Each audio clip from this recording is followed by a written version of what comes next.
Hello everyone, welcome back to my YouTube channel. Today we will see how to fix the camera not connected issue on MacBook. From the bottom menu, click on Settings to open it. Once the Settings panel opens, from the left side, you need to find and open the Screen Time section. Inside this section, click on Content and Privacy. First, make sure Content and Privacy is turned on and active. Without enabling this, the restriction settings will not work. After that, go to App and Feature Restrictions. Here, find the option called Allow Camera. If this option is turned off, simply turn it back on. This will allow your MacBook camera to work again across all supported apps. Also, in the down list, find the Allow FaceTime option. Make sure this option is turned on as well.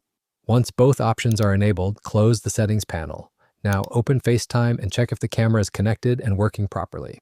If the issue is not solved, let's open Terminal. Press Command plus space on your keyboard. Here in the search bar, type Terminal and hit Enter on your keyboard. Once it opens on the screen, type the following command exactly and press Enter. Next, enter your admin password, which you will not see as you type, and press Enter. If the issue still persists, click on the Apple menu from the top left corner, and from this menu, click on Restart. After restarting, the issue will be resolved. And that's it. This is how you can fix the camera not connected issue on a MacBook. I hope this video is helpful for you. For more videos like this, subscribe to my channel, and thank you for watching.